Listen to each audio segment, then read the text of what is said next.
And there has been concerns about the resurgence of kidnap and killing in the aftermath of the 2023 general elections in Nigeria.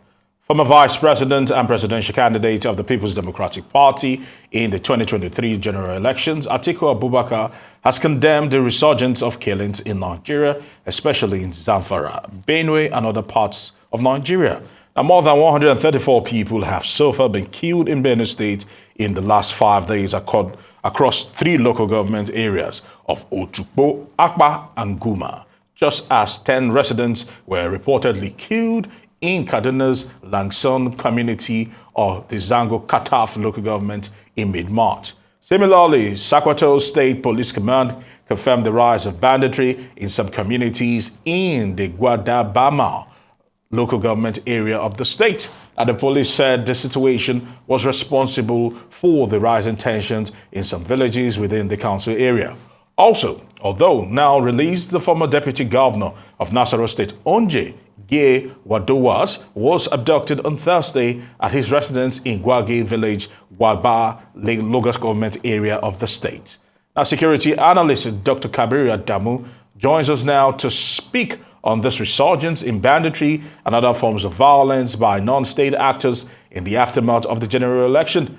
Good to have you, Dr. Adamu. And I would like to, first of all, ask, what do you think is directly responsible for this uptick in kidnapping, banditry, and unrest we're beginning to see brew in Nigeria? Thank you, Aaron, and I hope you are enjoying the Easter holidays. Also, Ramadan Mubarak to our Muslim listeners.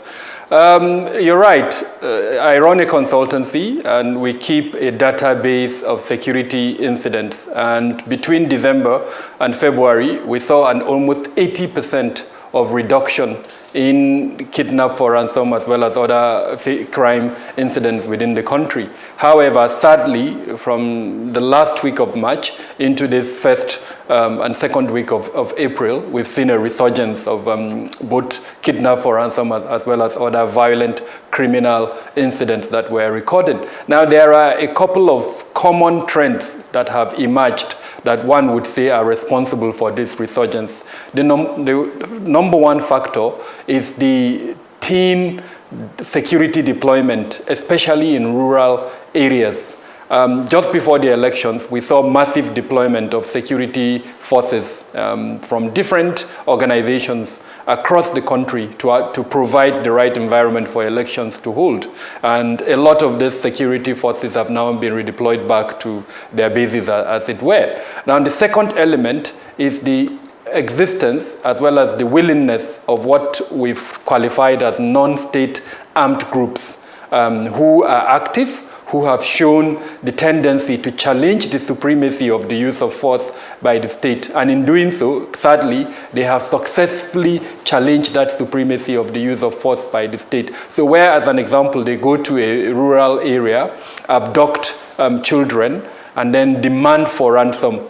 Clearly, what they are saying is that, look, we don't recognize the authority of that state. What they know clearly that what they are doing is against the constitution of the state, but they still go ahead and doing it. In other words, calling the bluff of the state. Do what you like. The same thing is happening in Benue State, where consistently, in fact, it's so brazen that in one of the incidents, they went in daylight during a market day, carried out the incident, and frankly, we've not seen a commensurate response by the security forces. So clearly, they are challenging the supremacy of the use of the force by the state, and they are doing that quite successfully.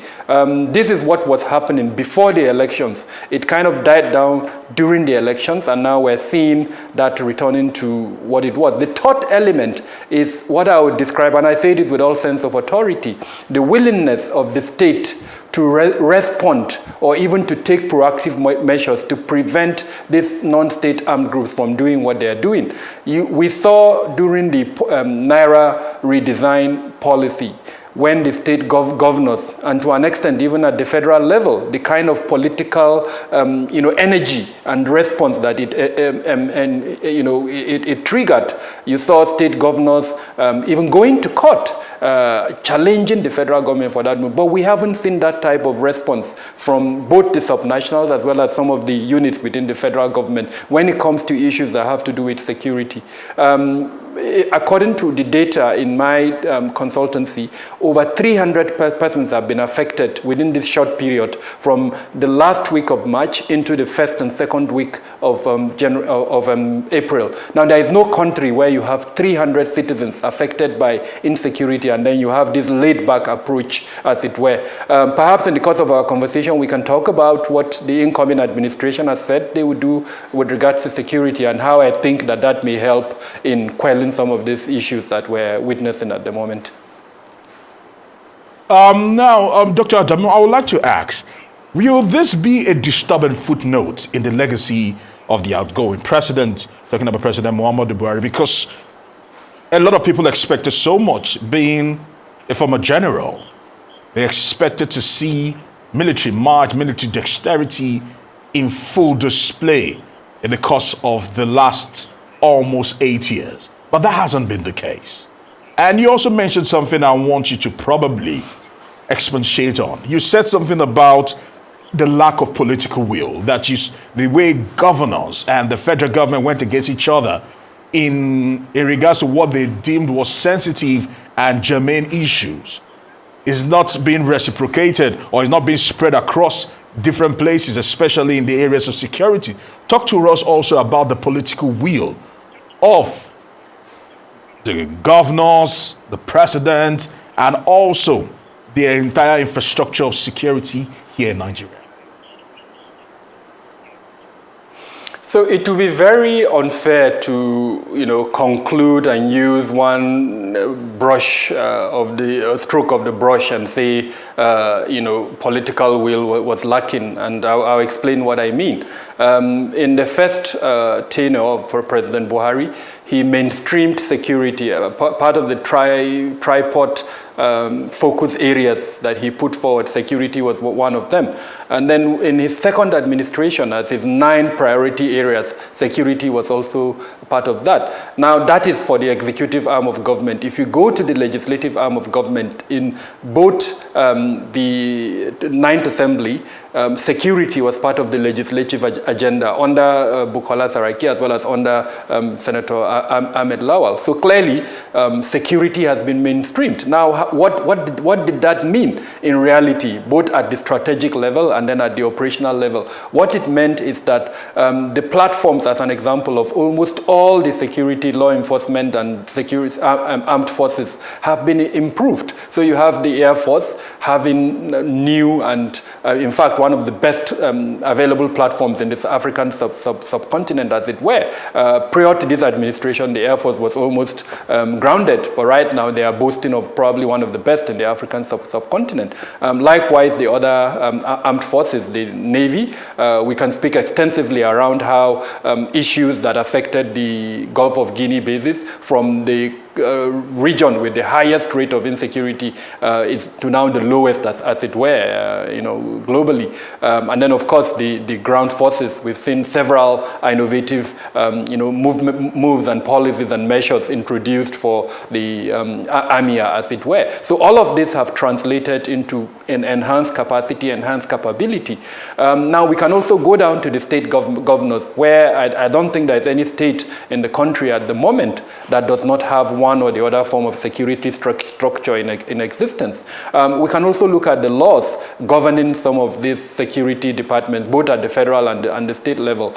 Sadly, and I say this with all sense of responsibility, security still remains within the exclusive list, and that means only the federal government has constitutional mandate for security. This, for me, is one of the legacies that this administration is leaving behind. We'll look back and ask ourselves, why hasn't that changed? Despite this desire by the state governors, just like I've mentioned, for them to have state-level security arrangement. So in summary, what I'm trying to say is there have been improvement in several areas. However, sadly, there have also been a lot of gaps in several areas. So as an example, we've seen the changing face of insecurity from what we understood as terrorism, which was jihadist in nature. Now we've seen a spread in terms of the areas where where insecurity is affected. So from traditionally the northeast, now it's moved into some parts of north central and northwest Nigeria. We've also seen a rise in banditry, as it were, and then of course the secessionist agitation in the southeast of Nigeria and then in the southwest of Nigeria. Now what this meant is that the grievance resolution mechanism that was managed by this administration was not capable of addressing these challenges. In other words, the focus on what in security terms is called kinetic measures has certainly not been very effective, especially since we now realize that there are non-kinetic ways of addressing insecurity. In other words, what are those soft issues that have given rise that we call the root causes of insecurity? Unemployment, poverty, climate change, political, socio-economic grievances that affect communities, even value systems that have collapsed. How have we gone about addressing that? So in looking at the legacy of the Buhari administration, I think it's absolutely important that we pick each and every one of these components and then try to score it. In some areas, it did very well, but sadly in other areas, I think there is a lot that needs to be done. All right. You almost neither here nor there, but that's okay. Permit me to further prod deeper, understanding that security experts will usually say that we get to see an uptick in banditry, violence, and insecurity as we approach the election season. And shortly after, and then we begin to see it actually drop drastically after the election season. This is not the case. Because the people in Benue State will certainly feel let down by the government. Because time and time again, they've had their homes ravaged, they've had loved ones, they've had to bury loved ones time and time again. Talk to us, what is really happening? Because this pattern is completely new. Correct me if I'm wrong. It's completely new, understanding that in previous election cycles, we've seen it rise before the election and drop off after the elections. But this time around, we're beginning to see it rise again. And the elections were just over a few weeks ago. Yeah, so it's still very early to reach that conclusion. In other words, will this level of intensity that we're seeing, will it sustain through the transition period, or is it just, as it were, a flash in the pan?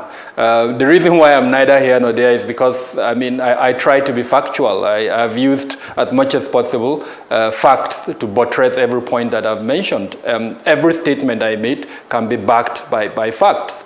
There's no reason for me to condemn what is an achievement. Where there are failures, I would say there are failures. And frankly, because government is a continuum, I expect that whatever achievements have been made by this administration would be taken up, and that's what the manifesto of the incoming administration says. It says it would build on the positive achievements of this area. And it has also mentioned a couple of other things that it would bring on board. As an example, one key point that we need to address is this ungoverned spaces.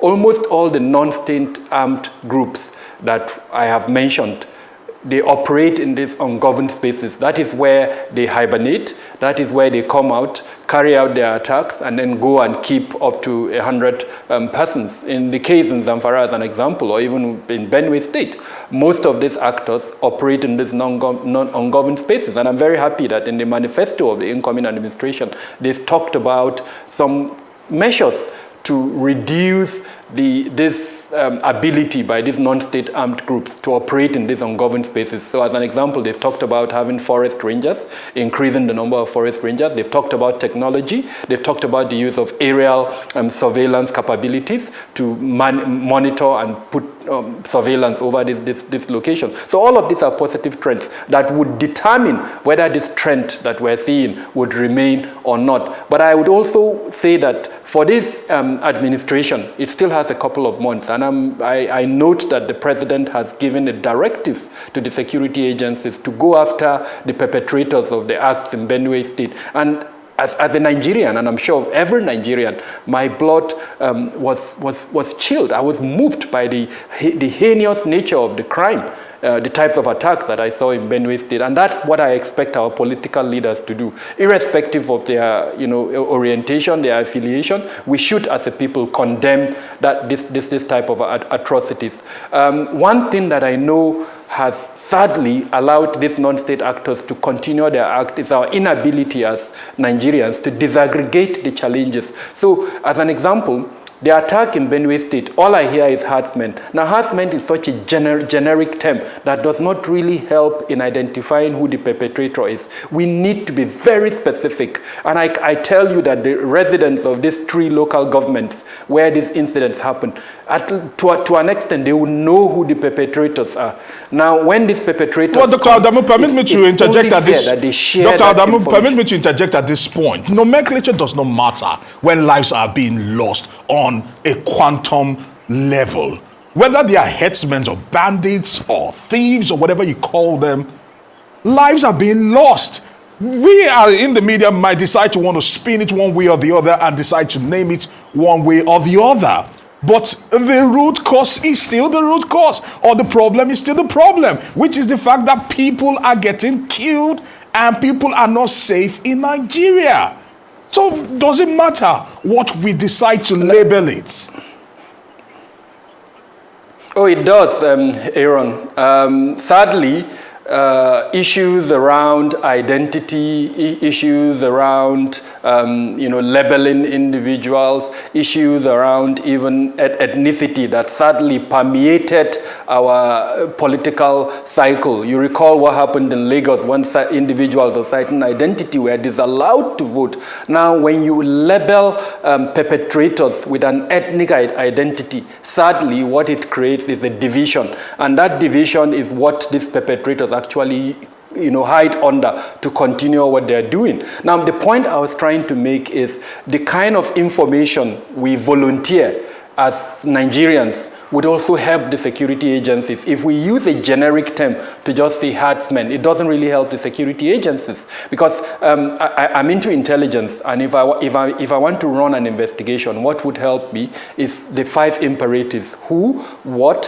when, where, and how. Now, using that word herdsmen does not in any way answer any of these imperatives. So, point I'm trying to make is, let's be a little bit more volunteering in terms of the information we share. I bet you that someone somewhere knows what is happening. Now, why that person is keeping quiet, and why, again, this is absolutely important, why the security agencies, we have 27 of them, why they are not taking ownership of this issue and problem is because we're divided in terms of these identity issues that we have allowed ourselves to fall the trap of. We need to be more volunteering in terms of the information we share, especially from the grassroots. When incidents like that happen, what triggered it? Who is behind it? Where did these people come from? Again, those 5 imperatives: who, what, when, where, and how. That is the responsibility of the security organizations. And the moment as residents of these localities, we share that information,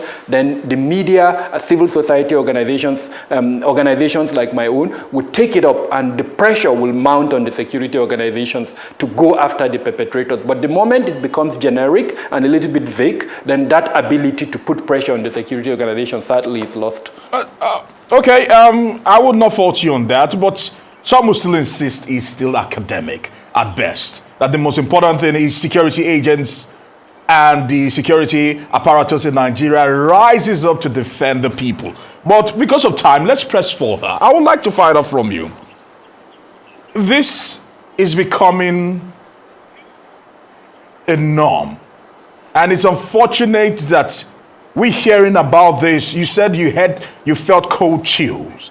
But for some people, this has become a norm. It doesn't raise hairs anymore because it has happened one too many times. And it's becoming part and parcel of our daily lives, whereby we get to open the pages of newspapers or watch televisions or listen to the radio and hear that there are wanton killings in this part of the country or that part of the country.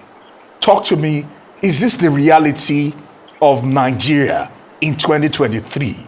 that all this happens. And put into context, all the amount that was spent to bring in the supposed game changer, the Tucano jets, reviewing all that has been spent over the years to ensure that we shore up our defense artilleries to be able to combat and fight this whole cancer, so to speak. Talk to us about how far we've actually been able to come. Have we made a major headway with all the game changers we're supposed to bring in? And talk to us also about the fact that this is looking like the harsh reality that this will never go away. It will always remain like this. So with every inch of everything I represent, my entire physical being and my entire spiritual being, I reject in totality what is happening in this country. The life of every Nigerian is sacred and it must be protected. And that's what I stand for. I have spent years in security and everything I do it's get towards that. Now, sometimes I wonder, and I say this with all sense of responsibility, how many of us feel that way? At what point did we begin to accept death as an everyday reality in Nigeria? And that's what I would never accept. And I think every Nigerian should speak up against it. The tendency sometimes is say because it hasn't affected us, then we're not bothered. We wake up, we hear 80 persons abducted, we hear 100 plus persons killed, and we move on as if nothing has happened. I don't want a situation where my children, my grandchildren will look back and say, what role did I play? And so I deliberately take certain actions, including on my social media spaces, in other spaces where I belong to show that this is not what I represent, and this is not what the kind of country that I belong to, that I am in, represent. So, yeah, there may be some people that have accepted it as norm, but I can also tell you there is a significant number of persons who agree that this but is Dr. not Adamu, the norm and should Dr. not Adamu, be the permit norm. me to interject at this point. What we should do. The government, the body language of the government seems to be one that they are also not moved by this. They might want to lay blame here and there, or also say that, oh, you are probably stoking the fire by maybe mentioning that they were headsmen on the rest of them. But they also, from their body language, from what we get to see, they are also not moved anymore. If two people, let me try to minimize it, two people actually die from insecurity, their body language does not say otherwise. So it depends on how you look at it. First off, what do we mean by the government? I gave the example earlier on that when the monetary policy, the new one, the Naira redesign policy was attempted, we saw how the political class responded. And I think any right-thinking person would conclude that that is not the kind of response we're seeing in the area of insecurity. So clearly, there is a lot that needs to be done by the political class. And instead of lamenting about it, I would say, what do we do between now and when this government would hand over? And then what kind of measures are we going to put in place to hold to account the incoming administration? And one of the best things we can do is to pick up their manifesto. They've released a manifesto, and I took my time to study that manifesto, and there are promises in that manifesto. So I think this is the time for us, civil society organizations, the media, and anyone who means well for Nigeria to start thinking about accountability measures on how to hold to account the promises that have been made in that document. Sadly, as it were, that's the only thing we can hold the incoming administration to account in terms of what promises it made to us, that manifesto. So take it up, go through it, develop, as it were, accountability measures. The media, as it were, fourth estate of the realm, civil society organizations. We've got significant power that we can wield. If we allow the current climate, and I say it with all sense of responsibility, we missed it under the Buhari administration. We allowed ethnicity to an extent, we allowed religion to permeate these two spaces that I've mentioned. We need to change that going into the incoming administration so that we are very practical in terms of how we hold government to account by calling in clear terms the promises that have been made. M&E is a very good mechanism. By that I mean monitoring and evaluation. Auditing is another very good mechanism. Now, a lot of these are outside our control, but through the kind of questions, through the kind of accountability measures that we hold the government to account to, we can create the right changes to ensure that the promises that have been made in that document are actually fulfilled. So my point is this: when we look at government, we shouldn't just look at government from the prism of the executive arm alone. Government is a continuum. Government also translates from the federal to the state government, and each and every one of these levels of government have a responsibility. Sadly, security remains within the exclusive list, and I think even going into post-2023, security will still remain in the exclusive list. But there are several things the subnationals can do in terms of contributing to security, and if we look at it from that prism, I think we would achieve more. So much has been done structurally to reduce the capacity of the Nigerian state to manage security. Sadly, time will not allow me to go into that, but just to give you a sense, we have a police unit that has been so fractured, and then not only just fractured, you have a police that is managed by two ministries. The Ministry of Interior is managing some components of our police, while the Ministry of Police Affairs is managing some components. It's only in Nigeria that you see that, and frankly, you cannot blame just one administration or one arm of government for that responsibility. So again, we need to take a step back, look at these critical elements, both from the point of view of strategic relevance of some of the issues that I've mentioned, the operational challenges, and then make the necessary corrections. We, both in terms of the media and civil society organizations, have a role to play. All right, thank you very much, Dr. Kabiru Adamu, security expert, for joining us today here on Newsday.